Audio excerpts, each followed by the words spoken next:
I remember my grandma's favorite story was about how everything cost 2 cents when she was young. But now, everything constantly got more expensive. And it was all because of the government. These uneducated pigs didn't know how to control prices. And when I was privileged enough to hear this story, her complaining would last for hours and hours. And that's exactly what reactive people do. They always focus on the things that they cannot control. It's not possible that a concept like inflation would exist, and if it did, it's impossible that they wouldn't know about it.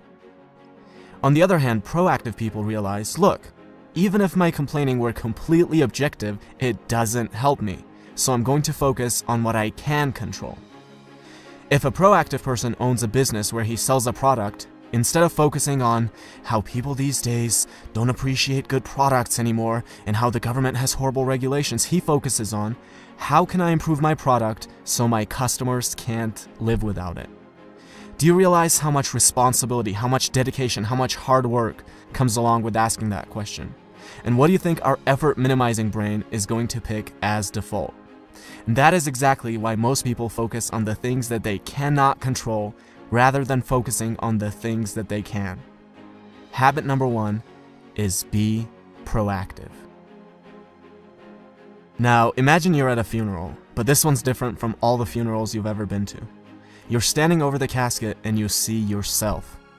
What do you have to say about yourself? This is one of the most powerful questions you could ask. Are you doing the things in your life which are aligned with what you want to be able to say?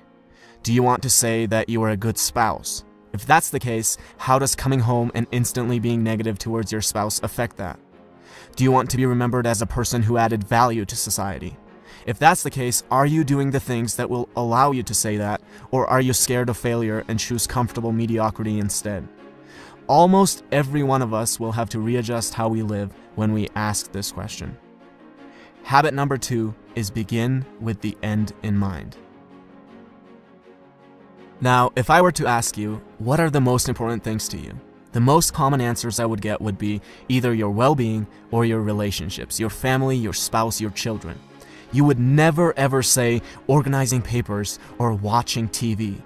But how many of us spend more time organizing papers and watching TV than planning our nutrition and going to the gym or cultivating a healthy family environment?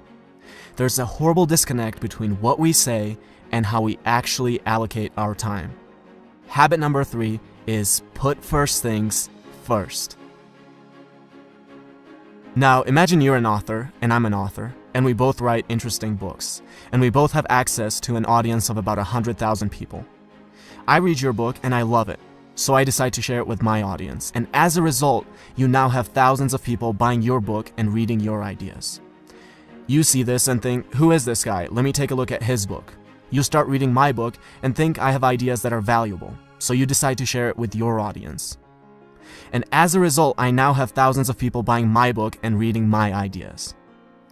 Notice how different this is from my creating a little creepy Amazon account, finding your book and leaving a bad review, hoping that this will deter a few people from buying your book, which will in turn somehow get them to buy my book.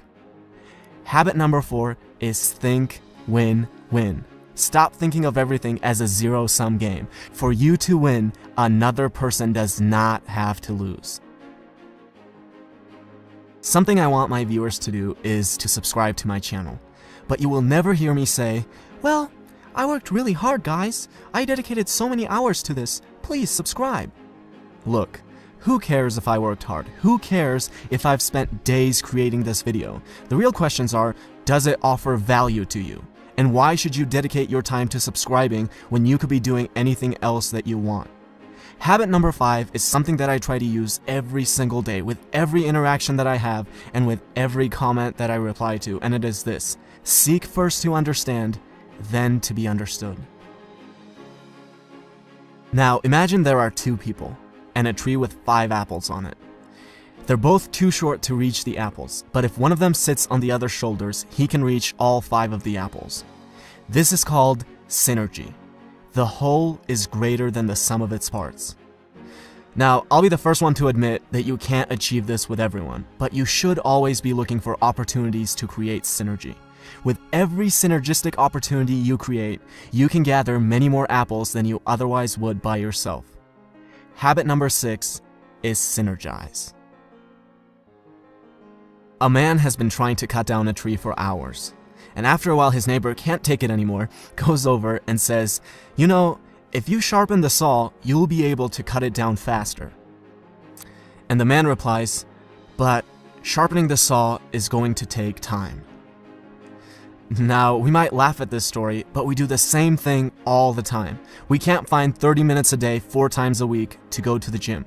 Our health deteriorates to a point where we're physically incapable of being effective. We can't read a book for 15 minutes a day and mentally stimulate ourselves. No, these things take too much time.